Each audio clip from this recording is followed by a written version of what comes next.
हवस के अंधों ने प्यार जैसे पवित्र शब्द को वासना के दरिया में डुबोकर रख दिया और उसे ही प्रेम के रूप में परोसकर अपना उल्लू सीधा करते रहते हैं। यह आचरण अब स्कूल के बच्चों तक में फैल गया है और इसका परिणाम कितना भयानक है, ये हरियाणा के एक मामले में देखने में आया, जहां एक 13 साल की लड़की को एक साथ एक से अधिक लड़कों से प्यार हो गया। अब इसे प्यार कहा जाएगा या फिर वासना का नशा, ये आप इस वीडियो को आखिर तक पूरा देखने के बाद तय कर लीजिएगा और अपना डिसीजन हमें कमेंट बॉक्स में लिखकर जरूर बताइए। जिस बेटी का भविष्य बनाने के लिए माँ बाप उसे अपने कार्यस्थल पर लेकर आए थे ताकि उसे गांव से निकालकर अपने साथ शहर में रख सके, एक दिन उसी के लिए माँ बाप को रोना पड़ गया। ये घटना हरियाणा के सोनीपत जिले की है। सोनीपत जिले में घटी ये घटना यहाँ के राई थाने के अंतर्गत आती है, लेकिन जिस घटना ने सबको हैरान करके रख दिया, इस घटनाक्रम की शुरुआत मध्य प्रदेश के टीकमगढ़ से होती है। टीकमगढ़ के रहने वाले गंगाराम की शोभा नाम की एक महिला से शादी हुई। शोभा पहले से ही शादीशुदा थी, परंतु उसका पति अब इस दुनिया में नहीं रहा था। पहले पति से उसे एक बेटी थी। आगे चलकर उसने गंगाराम से शादी की। आगे चलकर गंगाराम से भी उसे एक बेटा और एक बेटी हुई। बेटी का नाम आस्था रखा गया। उसकी उम्र 4 साल और बेटा ऋत्विक था, जिसकी उम्र 5 साल थी। परिवार बढ़ गया तो गंगाराम के खर्चे भी बढ़ गए, लेकिन उसकी इनकम तो उतनी ही थी। अपनी आमदनी बढ़ाने के बारे में वो सोच ही रहा था कि तभी उसके दिमाग में यह ख्याल आया कि अब यहाँ से बाहर चला जाए। उसने अपनी पत्नी शोभा से बात की तो वो भी उसके साथ टीकमगढ़ छोड़ने के लिए राजी हो गई। अब साल 2021 में दोनों पति पत्नी अपने दोनों बच्चों के साथ टीकमगढ़ से रवाना हुए और वो हरियाणा पहुंचे। हरियाणा के सोनीपत जिले के राई थाना के अंतर्गत आने वाले एक गांव में वो आकर रहने लगे और यहीं दोनों मजदूरी करने लगे। शोभा के पहले पति से जो बेटी थी उसकी उम्र 13 साल थी और उसका नाम नीतू था। उसे फिलहाल इन लोगों ने टीकमगढ़ में ही रखा, उसे अपने साथ नहीं लेकर आए।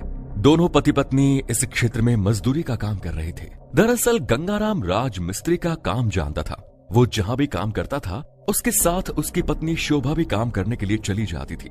दोनों पति पत्नी घर चला लेने लायक अच्छा पैसा कमा रहे थे।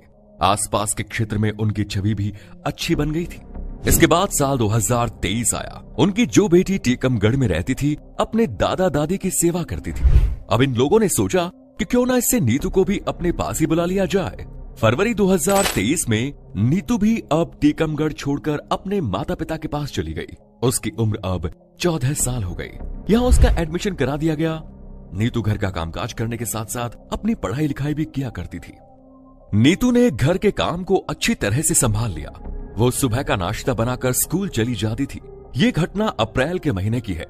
एक दिन नीतू ने अपने पिता से कहा कि उसे कुछ किताबें चाहिए, या तो आप पैसे दे दीजिए या फिर खुद ही खरीद कर ले आइए। तब गंगाराम ने कहा कि तुम चिंता मत करो, मैं तुम्हारी माँ को पैसे दे दूंगा, वो तुम्हें खरीद कर दे देंगी। इसके बाद पति पत्नी अपने काम पर चले जाते हैं। पत्नी का काम जल्दी खत्म हो जाता है। वो पति से पैसे लेकर किताब खरीदने के लिए निकल जाती है। जैसे ही वो घर पर पहुंचती है तो देखती है कि घर में दोनों बच्चे तो हैं, लेकिन बड़ी बेटी नहीं दिखाई दे रही। शोभा उसे ढूंढती हुई छत पर जाती है, लेकिन छत पर जाने के बाद जो भयानक सीन उसने देखा, उसे देखकर वो चीखें मारकर रोने लगती है। उसने देखा कि उसकी बेटी नीतू पेट के बल जमीन पर गिरी पड़ी है। उसकी आवाज सुनकर मकान मालिक और आसपास के लोग भी इकट्ठा होते हैं। इस बीच पुलिस को फोन किया जाता है। नीतू को अस्पताल ले जाया जाता है, जहां डॉक्टरों से मृत घोषित कर देते हैं। नीतू का पिता गंगाराम भी वहां मौजूद पहुंचता है और अपनी बेटी की ऐसी हालत देखकर हैरान हो जाता है। पुलिस आसपास के लोगों से पूछताछ शुरू करती है, क्योंकि शोभा और गंगाराम अभी ऐसी सिचुएशन में नहीं थे कि पुलिस को बयान दे सके। पुलिस अपने हिसाब से इंफॉर्मेशन निकाल रही थी, लेकिन तभी सोमवार गंगाराम ने खुद सामने आकर कहा कि वो इस मामले में कोई कार्रवाई नहीं करवाना चाहते। जाने वाला चला गया, वो अपनी बेटी का पीएम भी नहीं कराना चाहते। तब पुलिस ने कहा कि आप हमें ये सब लिखित में दे दीजिए, तो वो अपना रिटर्न स्टेटमेंट दे देता है। इसके बाद पुलिस डॉक्टर से मिलती है और लड़की का पोस्टमार्टम कराती है। पोस्टमार्टम की रिपोर्ट में ये बात निकलकर सामने आती है कि लड़की की मृत्यु गला घोंटे जाने की वजह से हुई है। पीएम रिपोर्ट में दुष्कर्म की पुष्टि नहीं होती। मामला एक लड़की से जुड़ा था और उसकी हत्या का था, इसीलिए पुलिस अब इस मामले की जांच अपनी तरफ से शुरू करती है। इस बीच यह जानकारी मीडिया को भी लग जाती है कि 14 साल की एक लड़की की इस तरीके से हत्या हो गई और ये मामला मीडिया की सुर्खियां बन गया। नीतू को एग्जामिन करने वाले डॉक्टर ने उसके साथ फोर्स इंटरकोर्स की पॉसिबिलिटी बताई। इस बात को मीडिया ने तूल देना शुरू किया। अपनी जांच के दौरान पुलिस मरने वाली लड़की के माता पिता से भी पूछताछ करती है। माता पिता अभी यही कह रहे थे कि उन्हें किसी से कोई शिकायत नहीं, लेकिन पुलिस ने जब मकान मालिक से पूछताछ की तो मकान मालिक ने बताया कि पूरे घटनाक्रम के दौरान घर में लड़की के परिवार वालों के अलावा और कोई नहीं आया। पुलिस का सीधा शक अब लड़की के माता पिता यानी कि गंगाराम और शोभा की तरफ गया। पुलिस ने इन दोनों से पूछताछ का तरीका बदल दिया। पुलिस की कड़ी पूछताछ के आगे ये दोनों पति पत्नी टूट गए और इन्होंने जो स्टोरी बताई उसे सुनने के बाद तो पुलिस के भी रोंगटे खड़े हो गए। नीतू की कहानी उसके दादा दादी के घर यानी कि टीकमगढ़ से ही शुरू हो जाती है। जब वो केवल 13 साल की थी, उसी समय 6वीं क्लास में पढ़ रही थी। वो 6वीं क्लास के ही एक लड़के के साथ बातचीत किया करती थी। तब उन्होंने ये कहकर टाल दिया कि अभी छोटी सी बच्ची है। अभी ये सब चल ही रहा था कि नीतू को टीकमगढ़ छोड़कर हरियाणा के सोनीपत अपने माता पिता के पास जाना पड़ा। सोनीपत आने के बाद भी नीतू को लड़कों से बातचीत करने का मौका मिल जाता था। दरअसल गंगाराम और शोभा काम के सिलसिले में दिन भर बाहर रहते थे। नीतू अपने दोनों भाई बहनों के साथ घर में अकेली रहती थी। भाई बहन छोटे थे, इसीलिए नीतू इसका फायदा उठाकर खुलकर लड़कों से बात करती थी। उसके पास एक फोन भी था। एक दिन शोभा ने नीतू को फोन पर किसी लड़के से बात करते हुए पकड़ लिया और उसने उसी दिन नीतू की काफी पिटाई भी की। इसके साथ ही शोभा ने नीतू को अच्छे बुरे का ज्ञान भी दिया, उसे समझाया और नीतू ने भी माँ को भरोसा दिलाया कि अब वो आगे से ऐसा नहीं करेगी। लेकिन नीतू माँ को दिए गए वादे पर कायम नहीं रह सकी और उसने एक बार फिर लड़कों के साथ नैन मटक्का और गपशप करना शुरू कर दिया। शोभा हर बार नीतू का मोबाइल पकड़कर छुपा दिया करती है और नीतू हर बार मोबाइल का इंतजाम करके लड़कों से बातचीत करती है। वो अभी बाथरूम में छुपकर बात करती है तो कभी रात में उठकर बात करती। गंगाराम भले ही ना समझ पाए, लेकिन शोभा इस बात को समझ गई थी कि अब नीतू उसके हाथ से बाहर जा रही है। लगभग 1.5 महीने में नीतू कम से कम 50-60 बार लड़कों से बात करते हुए पकड़ी चुकी थी। शोभा अपनी तरफ से सारी कोशिश करके हार चुकी है। आगे क्या करने वाली थी इसे जानने से पहले अगर आपने हमारे चैनल को सब्सक्राइब नहीं किया है तो जल्दी से सब्सक्राइब कर लीजिए, क्योंकि हम ऐसे ही वीडियो आपके लिए लाते रहते हैं। शोभा अब इस बात को गंगाराम के कान में डालती है। गंगाराम को जब भी बात पता चलती है तो वो अपनी बेटी को मारता पीटता और समझाता है, लेकिन वो शायद भूल गया था कि वो नीतू का सौतेला पिता है। पर नीतू को ये बात अच्छी तरह से याद थी, इसीलिए नीतू ने अपने सौतेले बाप को जवाब देने में कोई कसर बाकी नहीं रखी। नीतू बाप बेटी के रिश्ते के लिहाज को भूलकर गंगाराम को पलटकर जवाब देने लगी। वो कहती है कि तुम होते कौन हो मुझे रोकने वाले? मेरी जहां मर्जी होगी मैं वहां जाऊंगी, जिससे मन होगा उससे बात करूंगी, जो मन में आएगा वो करूंगी।